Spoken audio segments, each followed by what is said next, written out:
আওয়ামী লীগ আগামী ৪২ বছরেও বাংলাদেশের ক্ষমতায় আসতে পারবে না বলে মন্তব্য করেছেন বিএনপির জাতীয় নির্বাহী কমিটির সদস্য অ্যাডভোকেট এম রুহুল কুদ্দুস তালুকদার তুলু।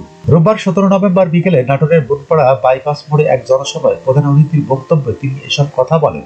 বিএনপির নেতা বলেন, কালো শক্তির দোসররা ১৫.৫ বছর বাংলাদেশের মানুষকে শোষণ করেছে, লুট করেছে। শেখ হাসিনা যে অপকর্ম করেছে তার জন্য বাংলাদেশ আওয়ামী লীগ আগামী ৪২ বছরেও ক্ষমতায় আসতে পারবে না। সোনার বাংলাদেশে শেখ হাসিনার ঠাঁই হবে না। এরপর নেতা কর্মীদের উদ্দেশ্যে দুলু বলেন, কেউ মনে করবেন না বিএনপি ক্ষমতায় চলে গিয়েছে, আমরা মাত্র শেখ হাসিনার পতন ঘটিয়েছি। আগামী নির্বাচন পর্যন্ত দলে বিভেদ রাখা যাবে না, যারা বিভেদ তৈরির চেষ্টা করবে তাদেরকে সাধারণ কর্মীরা প্রতিহত করবে। তিনি বলেন, একটা সময় মিছিলের জন্য হারিকেন লাগিয়েও লোক খুঁজে পাওয়া যায়নি, এখন তো লোকের অভাব নয়।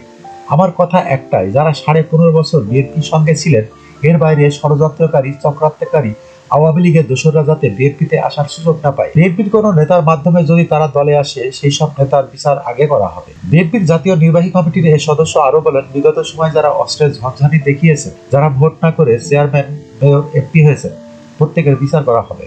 সেই সঙ্গে বিএনপি নেতা সানাউল্লাহ নূর বাবু হত্যাকারীদের বিচারও এই নাটকের মাটিতেই করা হবে।